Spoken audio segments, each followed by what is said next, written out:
Elevate your new week, fuel your success. SSM invites you to kickstart each weekday with our news update Between the Lines, featuring the week's top news and analysis and the most attention-grabbing lines, deciphering world events. Hook up to SSM Monday program Between the Lines.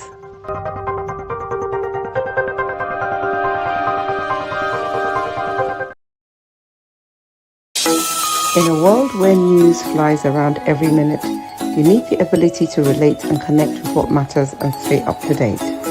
Schengen Story Media News Echoes program is Africans in Diaspora and at Home's leading English news network, one of the most trusted, respected sources for news updates on current affairs as they affect global Africa.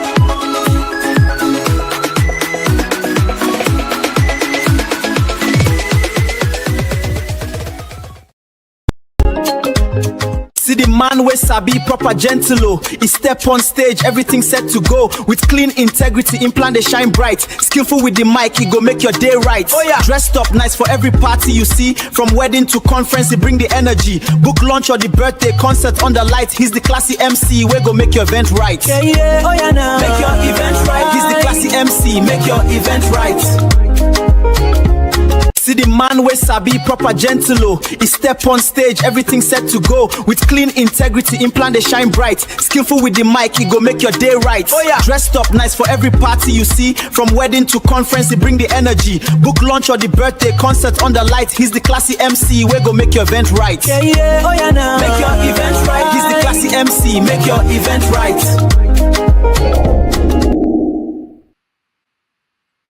That's right. That's right. All the way from Canada. Is that the man? Power, pack. Bring it on. We take it to the next level. We don't play. We don't joke. We don't negotiate. We just take over. George, I can't believe it. You're the man on that massive advert there. So massive production. You're right to the next level. MC, Anchorman, hype man, everything all together. George, you're lines. Massive production, and greetings to all our viewers around the world. Yeah, welcome to our Monday Between the Line, where we give you the updates around the world and what's happening both in Nigeria, America, Russia, all over the world. So I want to welcome you here today. George, nice. I see you're hyped up. So let's get into it. Yes, when I saw that ad, I'm like, wow, this is it. That's massive. That's massive. George, but around in our country, things are not looking massive. People are still being abducted. People are still being, houses are being burned, explosion everywhere. The latest is the explosion in Kwara. That same Kiama local government is going through this whole thing again. George, we thought things would be subsiding. We thought things would be coming down. What have you heard about the explosion that rocked Kwara community? Yeah, it rocked the Kwara community, and I think it was an explosion from a vehicle that actually, destroyed quite a few number of people. And so this is what you're seeing. In our country, we are hoping that the government, one of the constitutional provisions for the government is for the safety of the people, protect lives and properties. But so far, we have seen what is happening, and it's consistent, and we have not had any relief whatsoever. It seems like it's increasing. And, somebody used to say, my mom used to tell me that now my son or my child is greater than me, that we're just joking. And that's what we're seeing here, because we have a mandate for the government to protect the people. We have a mandate for the government to save lives and properties, but it's not happening. So the question is, the inability and incapability of the government to do such a thing requires for external help. If you can't, you have to, seek for help for those that can. So that's what we're seeing here. Lives are being lost, and because maybe it's not affecting the people in the government or some of these our leaders, to them it's some, doing other things that are Yes, George. They give excuses. The government, you see that. You see, they give excuses all the time. It's after the effect that they will come and say we're investigating all those type of things. These are, it's despicable, it's deplorable, and it needs to stop. So that's one of the problems we are having. Lives were lost and properties were lost, and this insurgency is increasing every day. And all we've had is empty promises with nothing, no fulfillment of those promises. So no fulfillment of those promises. No fulfillment at all. George, yeah, so, but we want to take it that that bomb explosion was a deliberate act by terrorists. They used the car to do it. The bomb was placed in the vehicle. And now we're hearing that the number of lives are increasing, the dead. Increasing 123 or something like that, the last time that I looked at it. Okay. So what we're seeing is that, they are actually increasing their ways of attack. It used to be that they will come burn houses and take lives and then, wait for money to be given to them because of kidnapping. But these days, they just come to destroy. So, and for people of this type of, they have no conscience whatsoever. Life is not worth anything to them. When we deal with them, we ought not to have any conscience. But what you see, there are a lot of sympathizers among our communities who, when you want to come out against these people to do what needs to be done with them, to wipe them out permanently and completely, politically, the Northerners do not want that to happen. Why? Is because many of the people that are living in these northern states, they are part of these people. They will come and they will go. After all, when they receive all this money they receive it, where did they get the food that they are supposed to be eating? Where did they get the weapons that they're supposed to be using? Are they not coming into the city to spend that money that they get from, the people that are kidnapped? So you have to understand there is so much complicit with, people that it is almost akin to, what the Bible said. Shall we wipe them all away? Say no, leave them, let's grow together. When the time comes, we'll separate the sheep from the goat. But right now, it's causing a lot of problems. It's costing, George, a lot. Big time. Now, and it's not making the government look good. That's another thing that we need to really talk about. Absolutely. George, while this was happening in Kwara State, also we were hearing of what was also happening in the same Kwara. I think Kwara is now the target. Kwara is now the target. Yes. Northeast is no longer the Northeast is no longer. It's sifting down. Gunmen, while the bomb was exploding, gunmen were raiding a church in Ifelodun, they call it, Kwara State, Ekwa Church they have there, and 8 worshippers were kidnapped. 5 are still in captivity, some escaped. So Kwara, somebody was saying the other day that they are moving close, they are coming gradually. They're coming slowly. And this is, you see the increase taking place after Trump's warning. Yes. Guns are blazing. And then you see a lot of people that are complicit to this, what is going on. They're talking about sovereignty. They're talking about all this nonsense that they're talking about. They give excuses why we should not.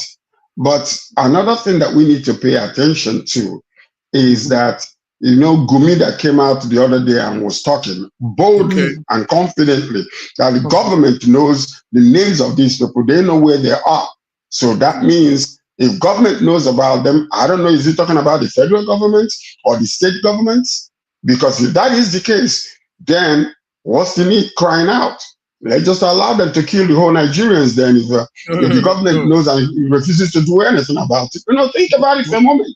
We will not if the government knows and then unable or refuses to do what they need to do to protect lives and properties, what are you going to do? It's illegal to carry guns in Nigeria.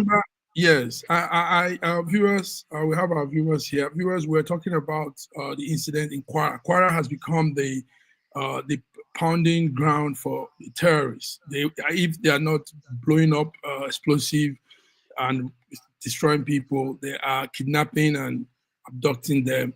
So same events during the weekend. Gunmen stormed Ekwa Church in Kwara State, Ifelodu local government area, abducted worshippers during service. Some managed to escape, but some are still being held.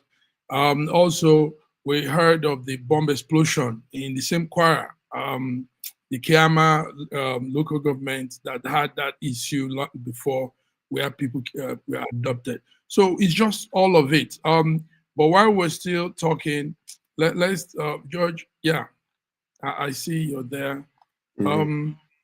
So these situations are terrible. And while all of this was happening, George, like you said earlier, we in Calabar, Cross River State, Calabar, South Nigeria.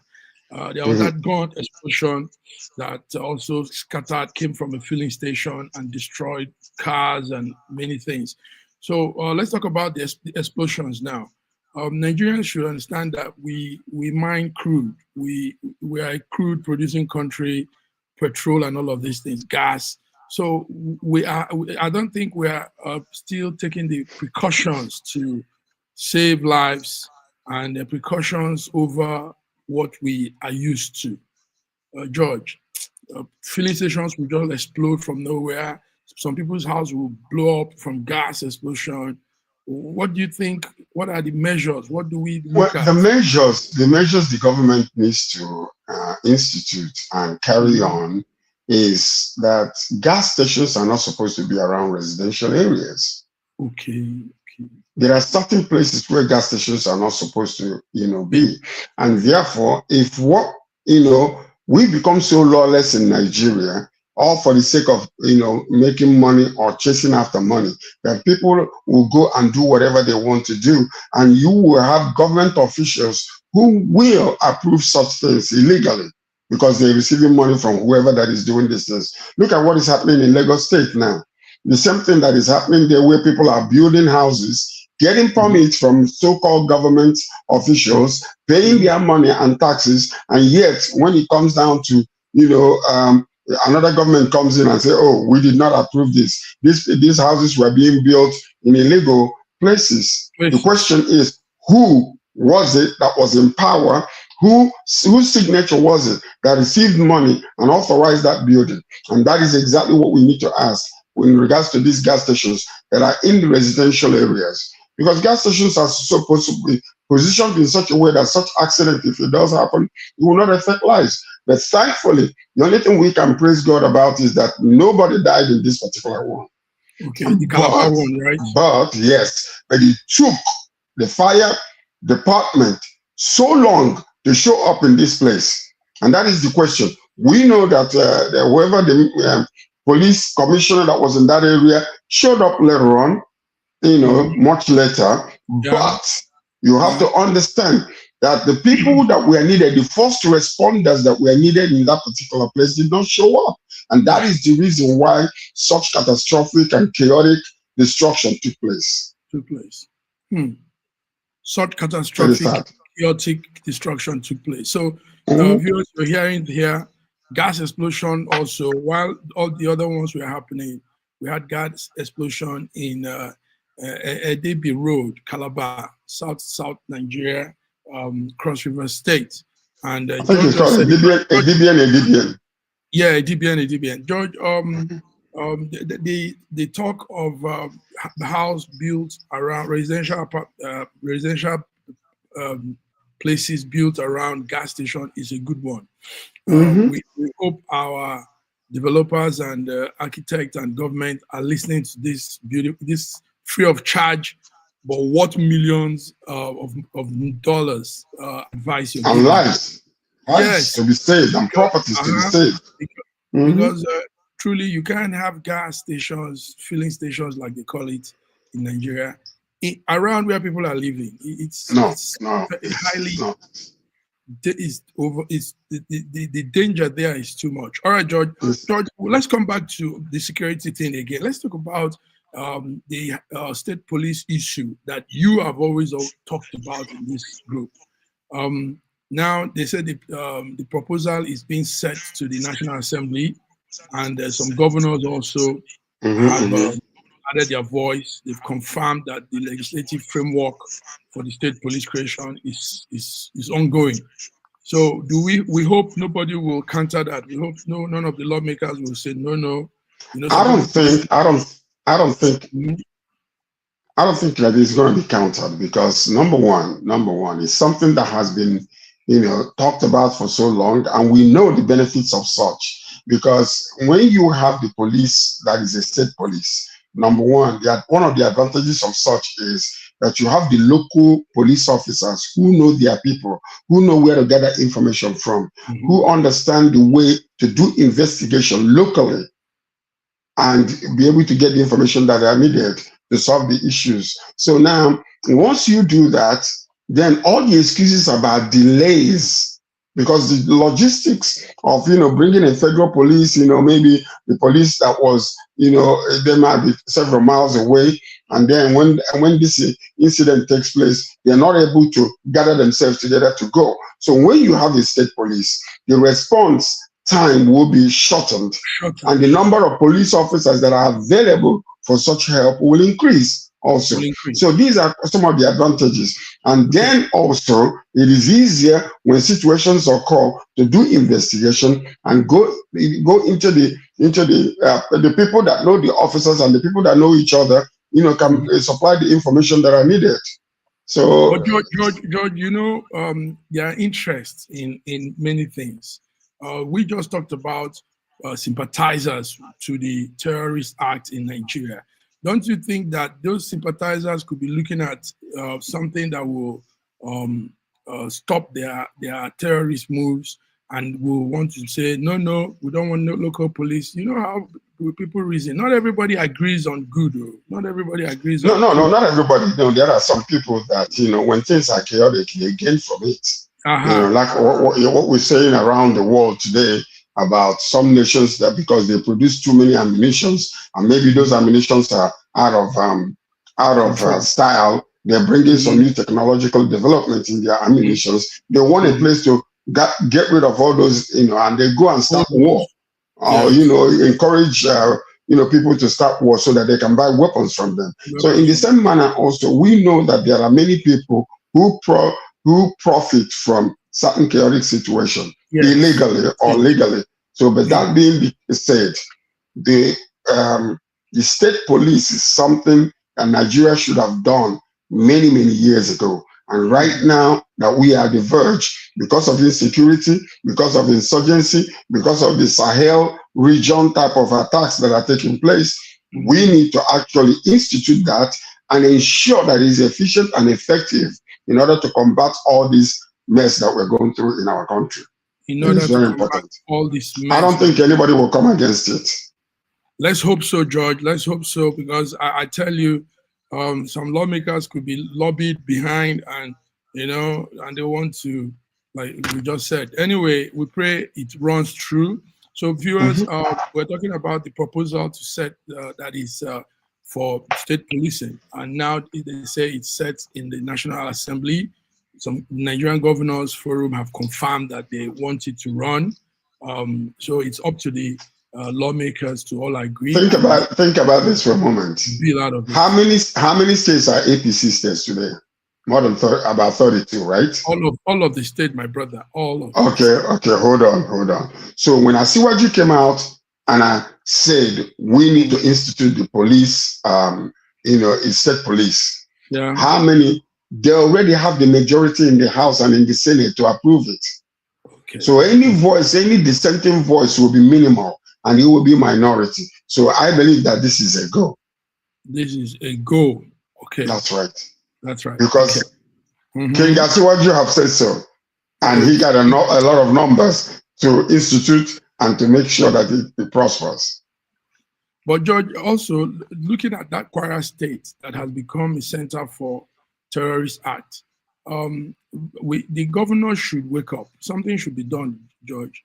How can these people be going through from bomb explosion to, continuous on every week, almost every week we're hearing something from Kwara.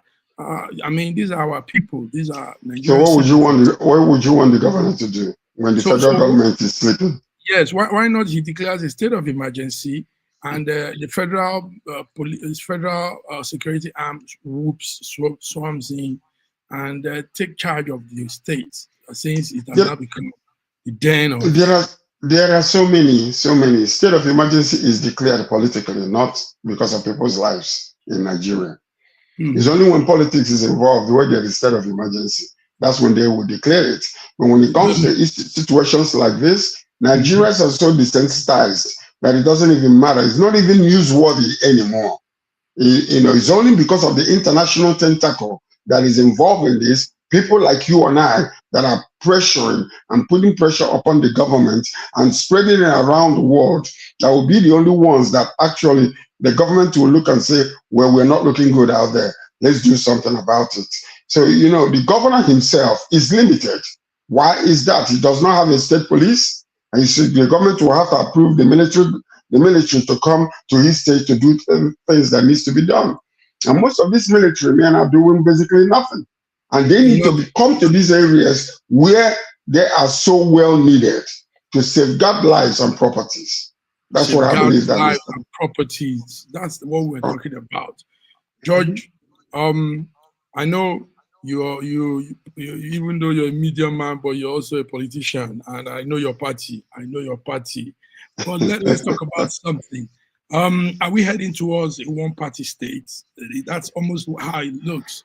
The Anambra State Governor, Soludo, has openly declared Tinubu's 2027 re-election.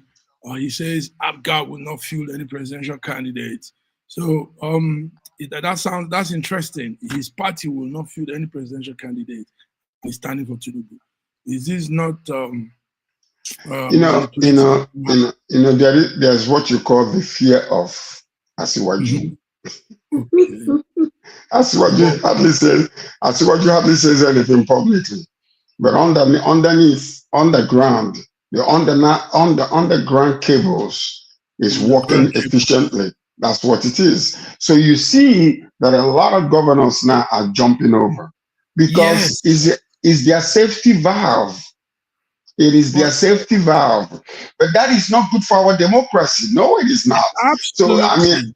So, it's absolutely unacceptable for all the, but you see, this is like a fraternity. That's what you're seeing here. That's what it is. So now you have to be initiated. When you get initiated, you get protected. So you can do all your atrocities and nobody comes after you. So that's one of the major issues that we are having in that country right now.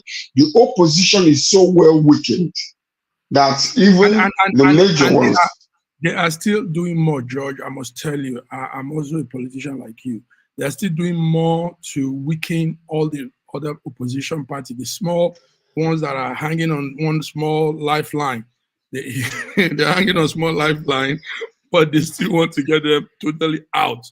The news during the weekend was, there's so much small infighting in the ADC party, and we know there are some hands behind it. These are treacherous plans going on behind, to really just suffocate, ostracize the party or completely take over, like we saw what happened in 2023 when LP was pulling weight. All of a sudden, two fractions rose and there was infighting. And before you know, they lost. They got out of. They missed it. So when we talk about the fear of Asiwaju, the fear of Asiwaju is political strategy. The fear of Asiwaju is the ability of this man to enter into your own camp and be able to bring disruption that there will not be peace among. Even up until today, ADC have not chosen their candidate. A PDP have not chosen their candidate, and a lot of other parties have not chosen their candidates. Any formidable political force as an opposition is so weakened. It's so weakened because when you think you're heading somewhere, then the power that be will come and bring sand and put it in your gari or your rice. So when you're chewing it, you're destroying your teeth. So this is what you're seeing. So, I mean, it is not good for democracy But I will take my hat off for Asuwaju on the way his strategy is working. Think about it, it's effective. But this is because he's in Nigeria, where there is voter apathy. There's voter apathy. Yes, Nigeria, where also people don't understand politics. People float. You know, we call it democracy, but it's obviously something totally different from democracy we know. No. You see, what it is one of the major weaknesses that we see is because there are no ideological differences between political parties. When you come to developed countries, you might have the conservatives, you have the liberals, like you have, the conservatives in the US are Republicans. The Democrats are the liberals. Here in Canada, you have the liberals and you have the conservatives. They are so called because of their ideological belief in what they do. Now, most conservatives, they come from top bottom. They support that the rich needs to get richer in order to create jobs. You understand? But the liberals want to work from the bottom. They support the poor. They want to make sure that they tax the rich more in order to take care of the people that are underneath. So the rich will be the one paying taxes. But what you see in many places like Nigeria, there are no ideological differences. There's no difference between PDP, APC, ADC, Kwankwaso Party, or whatever. Everybody thinks the same. So as a result, it's easy. If you give me too much heat in the party and I see that I cannot be able to go too far, I will jump off and jump to the other one. It's only one step away. Only one step to cross over. Only one step away. No, only one step. Let's go further, talking about what you're saying. We saw, let's see the clip, then we'll talk about it. Let's see this clip.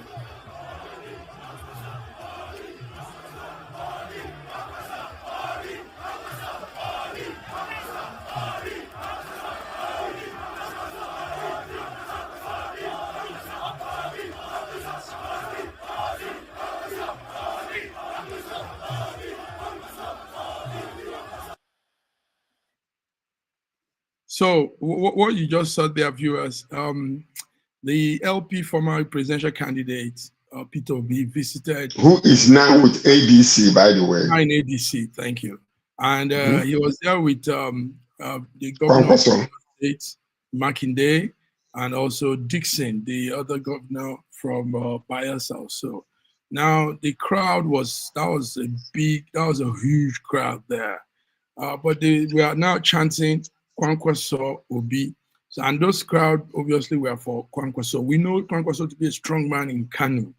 Kwankwaso is like, the Hausas have something, George. They like a front man. They like an arrowhead. That's it. Then they will all. Unlike you people, Igbos, everybody's ahead. Everybody's ahead. So Kwankwaso, you don't mess with Kwankwaso in Kanu, eh? He's too strong in Kanu. He's too strong. Because the crowd is just with him. Everybody just loves him. So he's the arrowhead for them there. And now what they are saying, what they are saying is let Kwankwaso be president and let Obi be his vice. Kwankwaso Obi. Are you sure that that's what are you sure, or they want Kwankwaso to be the president, or they want Obi to be the president? Because Kwankwaso cannot be the president in this time. It's got to be Obi, because Obi is from the south. So what they are minding. They are not looking at that, because if they are chanting Kwankwaso first, Kwankwaso Obi, Kwankwaso Obi. So this. That's what it is. That so means they don't understand. Yeah. But if they do understand, if they were to sit down to discuss the collaboration, then it gotta be Obi as the president and Kwankwaso as the vice, because for the next 4 years or 5 years per se, because we are in the third year of Asiwaju right now from the south, there's got to be an 8-year completion before the presidency goes to the north. So in essence, really, if the Obi and the Kwankwaso were to collaborate together, to come together, to join together, what will need to happen is that Obi will have to be the one, because this is exactly what cost the presidency, to PDP, when Atiku, who knew that after 8 years of Buhari, that there is no way anybody will politically allow a northerner to continue, with the presidency, knew that it was impossible, knew that it was going to be, and yet he went and manipulated the system and, stole the nomination. And that's why Obi joined LP. Can you imagine if Atiku did not do what he did? PDP would have been a strong house today, and APC would have been on their knees sweating. Yeah, but Atiku, in his wicked, selfish, self-centered political aspiration, went and did that, knowing that it was impossible for him to become the president, even if he had been, the nominee. Because we saw it during Jonathan when Yar'Adua died. Mm-hmm. The Fulani said, no, we need to bring another brother to complete the years. And Obasanjo just said to them, you cannot do that. This is democracy. Let the vice become the president. And that's exactly what happened. So after that particular time, we saw that Buhari, who came out and said that blood of baboons will flow through the streets because they are refusing to bring the presidency back to us the way it was promised. So Atiku is a wicked politician and should not be allowed to be in any political system anymore. I am sorry. Even ADC need to fire him. George, okay, these are your opinions anyway. Viewers, these are my opinion. It's my opinion. What we generally believe in. What do you mean? You don't believe in the handshake of recycle presidency from north to south? Yes. Because it's something that it's an unwritten rule, but it's a handshake type of agreement that was done, which everybody actually believes in. Talking about zoning or geopolitical zoning and all of that in Nigerian politics, I think they are really now, it's scattered because it's not what it used to be. It's not the constitutionalized pattern. If we could have two Muslim, we could have all of this arrangement now. They are not following the pattern anymore, George. They are not following. Everybody's just... Well, they might not be following the pattern, but you know what it is. When it comes to the South, they want to destroy that particular narrative. And when it goes back to the North, let's just say that Asiwaju finishes his 8 years and decides that another person from the South will run. That's when you will see that particular handshake is written on stone, some invisible stone, and they believe it. It is written on invisible stone. All right, George, let's just do a small news update. The Air Canada jet that collided with a ground vehicle in the LaGuardia Airport, New York. Give us that date. Let's see a clip from that story. Yes, it is. An Air Canada Express regional jet hit a fire truck on the runway at New York's LaGuardia Airport on Sunday, killing the pilot and co-pilot. That's according to authorities and reports by NBC News. It said dozens of others were injured in the incident, with 2 police officers on the ground in stable condition at a hospital. A passenger list showed 72 travelers and 4 crew on board. Authorities and emergency agencies did not offer any immediate comments on the deaths and injuries. A flight tracker showed that the plane was flying from Montreal and was moving at about 24 miles per hour at the time of impact. Photos taken by Reuters after the accident showed visible damage to the nose of the plane. The U.S. Federal Aviation Administration said the airport was expected to stay closed until around 2 p.m. local time. Arriving planes were diverted to other airports or returned to their points of origin. Air Canada would only say that it was aware of the incident. Yeah, it's a very unfortunate situation, and I believe that it was the mistake of the the controllers, who actually, it was recorded that one of them that made the mistake, after the impact took place, he cried out that I messed up. So it must have been from them, because they did not give the proper, air traffic controllers did not give the proper instruction that would have avoided, this particular situation that took place today. It's very sad. 2 pilots died, and other people have been taken to the hospital, some of them in critical condition, out of those that came in. So our condolences to the families of those, pilot and the co-pilot, and those that are still in the hospital. Hopefully, there will not be any more tragic ending to this, so that all the lives of everybody will be spared. So it's very, very sad. And then you see, part of the what is happening right now is part of the problem is, which nobody is really talking about, is because the government itself, there is a government shutdown, and many of the workers that are working, you know, at the airport are not getting paid, and many of them, they have decided not to go to work anymore. So it is highly probable that this air traffic controller who just made this mess might have been working long hours. But the investigation will show us later what actually took place. Because now, if you go back and start seeing what is happening as a result of what is happening now, Trump is allowing ICE to go into the airports to do the work of those that are not coming. And the reason why Democrats are refusing to sign the bill is because they don't want to give more money to ICE because of what they have done, killed 2 citizens. So this is the political struggle that you're seeing. And then Trump is now going to take ICE back into the airport, and they are not trained to do the job. So what you're going to be seeing is a lot of abuse taking place in a lot of airports in America. Good storyline, George. Thank you. George, there's this news that caught my fancy, and I don't know. The Germans have a shortage of workers, they say. Germany. So they are turning to India for help, and India have lots of young people that are skilled. You see, they are not just looking for anybody, they are skilled people they are looking for. Now, why I'm bringing this story, George, is because there was something that happened during the weekend in Nigeria, where a town, in Isoko, the Isoko side of Delta State, south. They had a festival, and the festival turned very nasty. Young men were assaulting women, raping, and all kind of crazy things.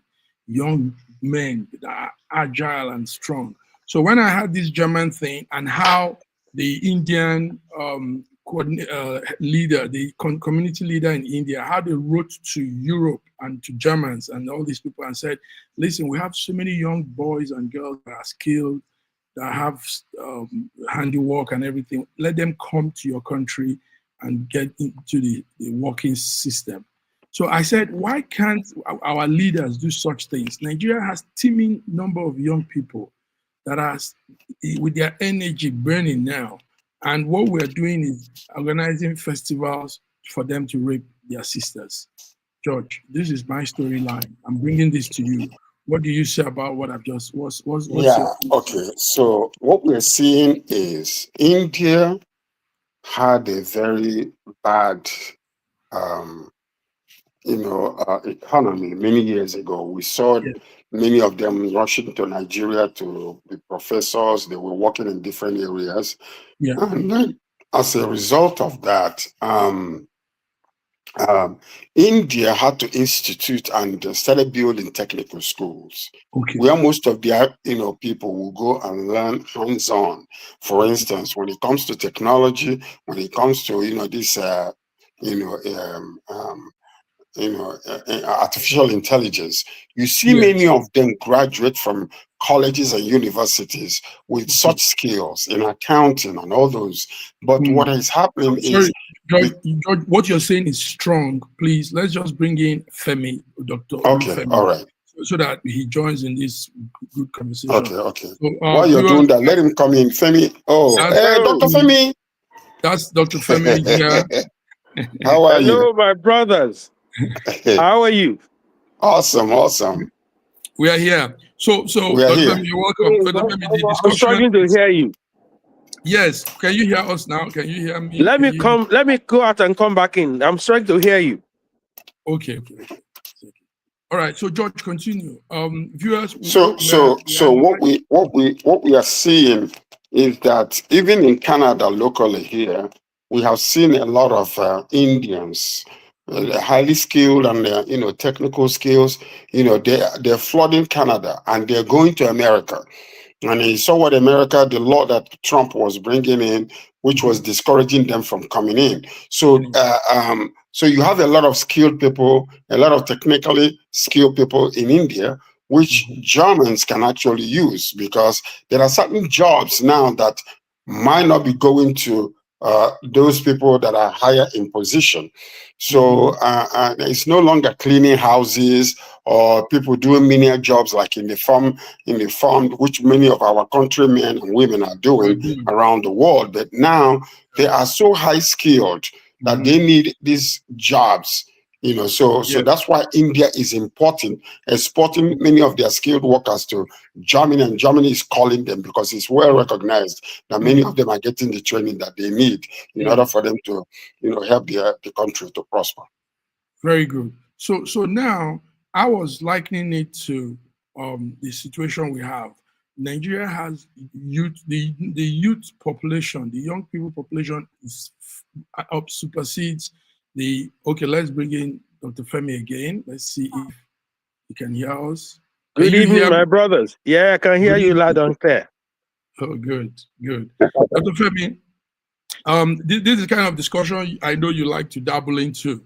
We're talking of a situation where the Indian community leaders wrote letter to Germany and said, listen, we have lots of our young people here in India that are skilled, that will work in your workforce, because the Germans are looking for people to take into their shortage of workers. So I am likening it to, I'm relating it to what happened during the weekend, where a festival was held in one town in South Nigeria, Isoko community. And young men that looked vibrant, strong, and what they were doing was coming out to rape their sisters. So I'm saying, why can't our leaders, community leaders, also go into programs that will build skill acquisition for our young people? Then we could also be making arrangements with the West that have shortage of workers to bring these people strictly for work, not to come and begin to do another thing here. What do you say about this, Dr. Femi? Yes, it's I think it's a first for even for the Indian community as well. It's a first for them as well. It's not something that is not done all the time. So I want to give kudos to the Indian community to that decide to do that, and it's something that any other community in diaspora or any nation can borrow a leaf from that. But you must also know that the Indian community has a kind of uniqueness in their culture, in their community, in their commune as well, that the way they live. So it tells a lot about their community and also their commitment to their community. So if you, as I want to celebrate that, we must also look at our own uniqueness. That's the uniqueness of the Indian community. 3 of us here, we're sitting down here. How many of you can go to your villages and bring 10 youths and then can vouch for them? No. Think about what you just said now. How many of us can take 10 people from our community and vouch for them? I've run business in Nigeria, and I ran my business in the neighborhood I grew up in. They ruined the business. They stole the business out. So you find that sometimes it is not just the community, the nation having that. Well, we also need to do some reorientation where we want to do that kind of thing. Because we've seen some people who have done Japa in this place, and they've been a disgrace to our nation because of the kind of crime they get involved in. Yes. All right. One of the things we must look in this is this. Sir George, Mark, our generations are thinning out. Our own generation are thinning out. The generation that without us are bad, are hardcore. Yeah. So for us to want to do that, which is a nice thing, But we need to go home first, do an home cleansing. Look at what happened in the South. Look at the kind of young people that we have in that place. Look at what they are doing to women. Yeah. Look at what they did to women. And you know that online, some people are justifying it. That why should they wear dark skin, things like that? Are you serious? Yeah, some people are justifying it. Yeah, there's some people that were justifying it, that they shouldn't be coming out with such outfits, it should be coming out when they know there's. Imagine.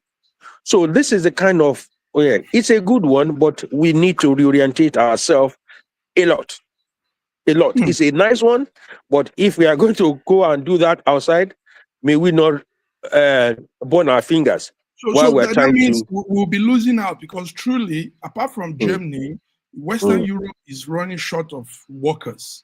Malta, Spain, and all of these places. It's an epidemic. It's an epidemic. It is an epidemic. Nigeria has the crowd, the young people. Okay, watch this. Watch the advantage. India have the population. Yeah. Okay, so you have the population, and then you are ensuring that your population are, the people are educated, the masses are being trained. When it came down to Canada, let me show you what happened in Canada. When it came to Canada, what they were doing is they have organizations who will come. They will send you to Canada. They will pay your school fees. They will take care of you. When you finish your school, you start paying them back with profits.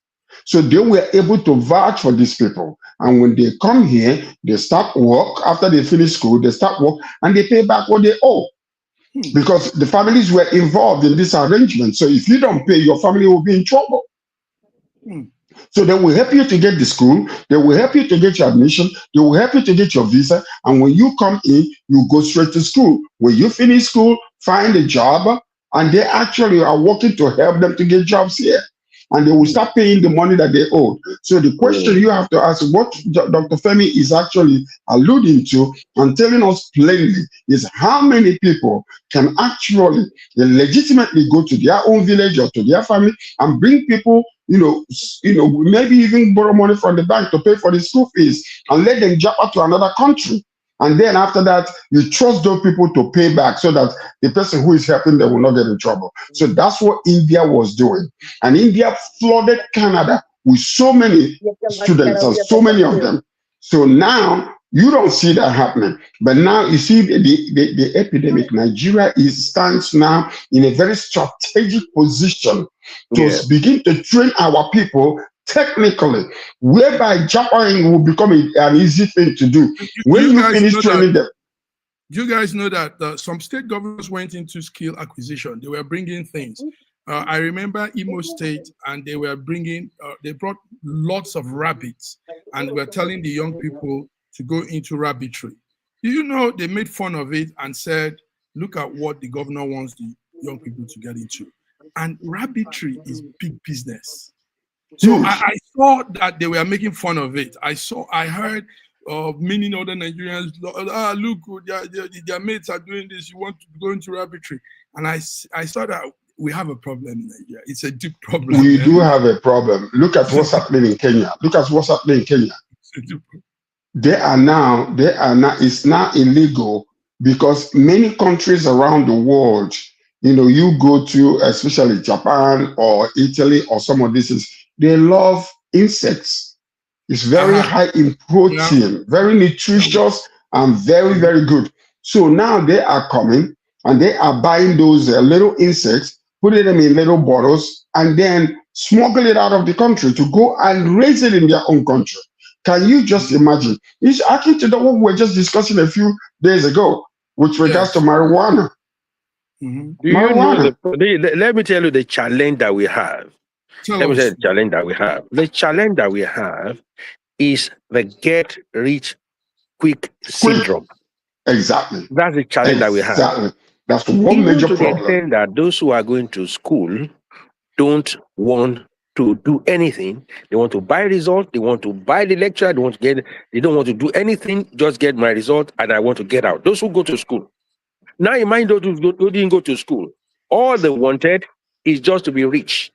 Now, let me give you an example of my personal experience. I went back to my neighborhood where I grew up.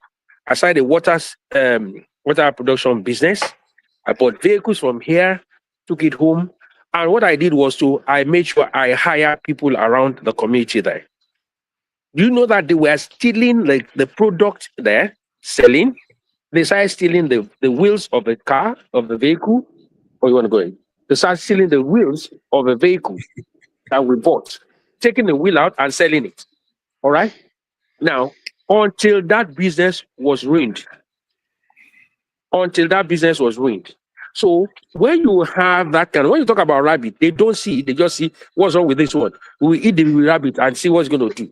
So that's the mentality. Do you know that in India, they have a culture of that they build this tech hub, and they use it from childhood and they build it up to adulthood. And these guys are geniuses.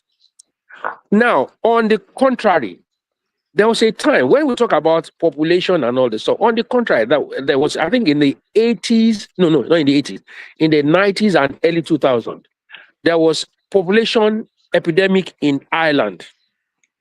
Now, the Irish government opened their doors that anybody just come in because it was aging nation, and the population was falling deeply, and because they were not having children. So they have Nigerians coming. Do you know that Nigerians came in droves and they will not work and they just stayed on benefit? A lot of them. And they were partying. They were doing partying and bleaching and all these Saleko girls and the boys, they got into Ireland and they were on benefit and collect money. They refused to work and all this stuff. To the extent that today, the Irish government is now has a problem of wanting to deport Nigerians out of Ireland because they messed up that opportunity. So we have to do some home cleaning first. Our orientation is terrible. Sense of entitlement. We have this terrible sense of entitlement of this generation. That we need that everything belongs to us without raising any finger. You don't have to work for it. You just want to grab it. People, when we are abroad, when you give them something, they look at it. Me, 20 pounds. Or you mean all the how can you be 5,000? Somebody called me the other day. Called me out of the blue, and then I answered. And the question was, that they're having some issues and all that kind of stuff. And then, so me, I already knew that when a call comes from Nigeria is a problem. So I answered, and then after the whole entire conversation for the very first time, so the person was telling me, that they need this and they need that. I said, okay, no problem. Let me go ahead and send you something right away, at least. But later on, maybe I can, help out some more. So I decided to, just what was in my account was about 35,000 naira. So I sent it immediately, right away while we were still talking. Right away, when I asked for the account number, they thanked me. I sent them 35,000 naira right away. Do you know that this person did not even acknowledge it? Neither did the person thank me for it. And now me, I was even warning that this week I'm going to maybe send about 100,000 to them, because of the kid that is involved and other kind of stuff. But because of non-acknowledgement, they didn't say, okay, thank you so much, uncle, or whatever the case might be. I said, okay, no problem. Hey, okay. So you see, that entitlement mentality that we have is something that is destroying us. And let me tell you something. There is another issue right now that is happening, around the nation. Igbos were used to, even in Harvard University, they have studied the trading, Igbo's system of trading and training, apprenticeship and all those type of things. These are the reasons, the ways where Igbos were so prospering. Nobody was in competition. You bring them in, you train them, you let, then you start their businesses and they grow. This is what actually Obi Kubana started doing. To start prospering a lot of people, but because of this greed and what I call just don't want to do anything. Many of them is not working anymore. I started a business in Nigeria. I went there and invested a lot of money. bought the equipment. I was in electronic, what do you call it, technical this thing. I was printing calling cards for international calls. And I was doing well in Canada. I went to Nigeria to start it. For 3 months that I was there training employees who were making so much money. Dr. Femi, I came back to Canada. The first couple of months was fantastic. After that, all of a sudden, before it was another 2 months, I had to send money to them. And I'm like, okay, wait a minute. How can I be sending you guys money when I was there for 2 months, 3 months? We were making so much money that we made so much profit, and I lost the money in the account over there. And now all of a sudden I have to take money from the account to be paying these people. They actually destroyed the business, stole all the equipment, and so here we are today. That's the only way I have to close that business. So it's get rich quick mentality is destroying us. The entitlement mentality too. Entitlement mentality. Viewers, we are talking about we are putting situations together. The arrangement of the Indians and Germans for workers shortage, and Indians rendering their youths that are skilled, they've acquired skilled, and they're in good position to hold up all of the offices. So Indians are now there in Germany. Gentlemen, you need to know this. This has happened actually. A lot of Indians have come in. They say they are now butchers. They are working as bakers in the bakery. They are working as carpenters, bricklayers, and all manner of skilled workers. And these are necessary. They are necessary skills needed in any community for the welfare of that community. More will be coming. More community head in India have requested that they will be bringing more, and Germans say yes, let them come. So we want our community leaders, the elders in our community, instead of arranging festival, we like enjoyment, we like party, we like fun fair. What they can organize is festival of raping. They will never think of organizing young men. Let's go into this craft acquisition. Let's do this. Everything is about dance and music and festival and enjoyment. Can I share something else with you that you guys have never thought about? What would you think that was the motivation for these young people to go raping these girls? You know why? Okay, no, wait. You have not made the connection yet. Dr. Femi, please allow me to give you some social, let's break it down. Now, all of a sudden, when you want to date a woman, you must be rich. If you're not rich, you're not going to get anything. Okay? If you want to go and take somebody out, you got to have money. And many of these young people don't have the money to be dating these girls. So, they are having blue balls, and so the opportunity they had with this festival, and they just went crazy. And that's what's happening. So it is very expensive. And Nigerian women are so expensive that you really have to have money in order for them to, to have anything to do with. And they come out. So what they were doing, listen to this. The reason why they listen. The reason why they were wearing what they were wearing was to advertise themselves. So now these guys don't have any money. So what do you want them to do? And they're looking at all these women dressing in scanty clothing. So they went crazy. It happened in China. It did at a point. It happened in China. Where for rape. There is no justification, but I'm trying to tell you the connection between what took place and what is happening. In China, they were discarding women. If a woman gets pregnant in China those days, they will abort. But if they have male, they will have it. So all of a sudden, scarcity of women came. Yeah, let's go on. We're almost running out of time. But we're out of time.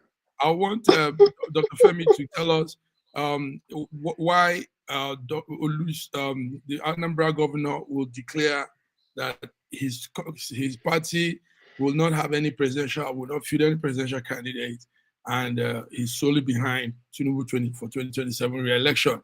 I mean, is that not leading us to a one-party state, Dr. Olufemi? What is that? That is not one-party state. It's happened in Nigeria before. There are some states that were even when Jonathan was contesting the second term, and his real first term, a lot of parties collapsed their presidential candidacy to support that. I remember ACN then, under Tinubu, supported. The campaign was that our candidate is Jonathan, but we just had the presidential candidate there was Mr. Adiola, who was a banker. Was a banker, and I think I can't remember who was his vice president, deputy VP. Just to put somebody into that position, even there was no even campaign, there was no rally for him at all. The vote was that Jonathan must do second term. They must do his full term because the Northerners were trying to squeeze him out, and they were using what's this man that went to jail in Delta State governor then, Ibori. They were trying to use Ibori to flush him out. Yeah, and they wanted to put a Northerner, and that's why they were lying to us that Jonathan Yadra was still alive. So when it was when they fought for him and got into government, when it was his turn to now run for the presidency, I remember Fashola and Co. They came out and were campaigning for Jonathan. ACN for governorship, for presidential candidate, presidency was for Jonathan. And that was it. Now, going back to Soludo. Soludo knows that they have a one state, and he knows the value of the economic. This is economic guru, being a governor of Anambra State. He knows the economic value of what the transformation that is going through, and that is why he has said that.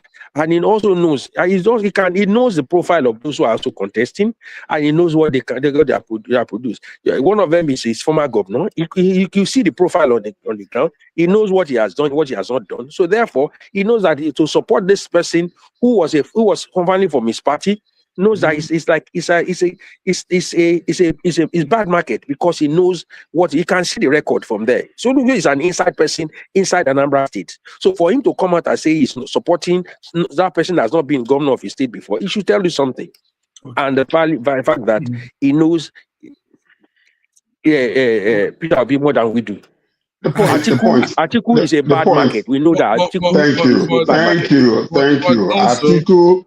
Atiku is a black market and a bad black market. Okay, we will have him. We should have him here so that you guys can say what you just said. I will try and get him here so you can. Okay. So, but in essence, really, what you're seeing with some of these governors, what you're seeing with them is if you cannot beat them, join them. That's it. Simple. Now, Asiwaju is the brightest and the most strategic politician I've ever met in my entire life. What else will you not say? I mean, you guys. No, because it's true. Look at the way this man can strategically enter into any opposition. Either he will destroy the opposition, or he will plant a seed will you destroy yourself? Or if that's not the case, he will bring you in and give you a position, and you will lick the feet and go back and lick your vomit. That's what he's doing. He's the brightest politician I've ever met. That is politics. Let's wrap it up with Trump. Let's give some Middle East crisis update. Trump postpones the Iran plant strike. They were supposed to strike the Iran plant. But he said there's a peace talk ongoing and it looks good, sounds good. Also, we saw that the Supreme Leader, the son of Kumi, has said that they dealt some blows to Israel. I don't know if you guys noticed, you had the news, Jerusalem was struck. It really hit Israel, some hard corners now, and also some allied forces of some allied nations of America. So, that's what's happening with the Middle East crisis. I don't know if you guys have anything to say about that. It is very, very unfortunate, but Trump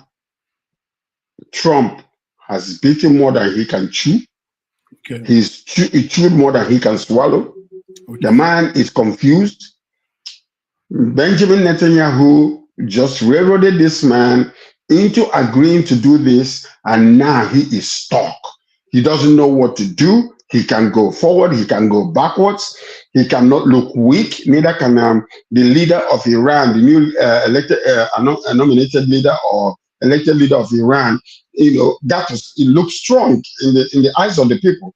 So what you are seeing today is because of this decision that was made, is creating another post-pandemic economic problem around the world. So now Trump wants to get away from it, but he doesn't know how to do that. He's confused. He will come and think that the way he will talk in America and everybody will listen and say, oh, we're doing good. He tried it, it's not working. He tried to say that we decimated them. They are no longer a threat. He's telling people, oh, go ahead and move your ship across, this place. Nothing will happen. But nobody wants to because they know Iran will destroy them. So Trump is confused. But there's talk on the streets of Hormuz. This week, likely, it will be open. This week. Yeah, if you open, you know why? Because both sides know that no one will win this fight. Yes, and if they continue, the world at large will suffer, and both of them will end up coming back together again because you cannot. Iran is so strategically positioned, so diplomatically and strategically positioned that the only way for you is to go in, take over all these all the leaders in that place, flush them all out, and then bring in new fresh leaders. But it's not going to happen because they seem to be a force to be reckoned with. While you are saying that you are defeating them, they are using only 35,000 drones. Only 35,000. Okay. That's what it takes to produce. Can I go ahead, my brother. Go ahead. Can I also drop another perspective to this? I have some Iranian friends who live here, and their account of the government of Iran is different from what a lot of people have. The government of Iran is different from the people. Yes. Yes. It's like it's a non-fact. It's like we have in those days when Fulanis were in government of Nigeria. They are a minority, but they have used religion and military to corner Nigeria. That's what exactly they've done in Iran. It's like, God forbid, it's like Boko Haram coming to governance and taking over. Boko Haram, to take over government in Nigeria. Boko Haram take over government and then using their projecting their evil as a symbol of Nigeria. That's what exactly we do. And unfortunately, I've said it. Unfortunately, it's a necessary evil, but it's not strategically done. It's a necessary evil, not strategically done. Iran needs to be stopped, or else they are going to destroy the world. Because the thing is they are propagating, they are sponsoring Muslim Brotherhood all over the world. Muslim Brotherhood is a dangerous aspect of Islam. They are the dangerous aspect of Islam. Even the Saudis are afraid of them. Yes. The Saudis are afraid of them. They are propagating. But look at the way they have been fighting all the nations around them, destroying their infrastructures. Yes. I mean, these are people that don't even have any problem with you, and you're fighting them. And you are actually, when Trump says, the people that cornered 5,000 people, Iranians, cornered them together and killed them off. 5,000. Recently too. They just, unalived about 3,000 of them plus. Yes, they killed a lot of them. A lot of them. Let's come. And the worst part of it, they were if you have a dead body, you have to pay to collect your body, the body of your relative. Can you imagine? You have to pay. You have to pay to collect. They put in the mortuary. You have to pay to collect the body. The body killed by soldiers. What they did that they imported soldiers, Hezbollah officers. They imported them to do the beating, to do the killing. Yes. The Houthis, the Hezbollahs, all of those. Hezbollah, the Hamas machineries, all of them. They are all their machineries they use. All right, gentlemen, we've done a lot here now. Let's not stretch the time. Thank you, Dr. Femi. Thank you for bringing a joy and excitement again. Thank you. So I went for a conference on my way, and I said, you know what? We made that get out of this. I'm going to get online and then chat with you guys. It is good to have you. All right. According to God bless. All right. God bless you. Thank you, guys. George, thank you. Viewers, this is it. Between the lines, and we've done our thing. Till we come again. Have a beautiful week. God bless you. Right. God bless Nigeria.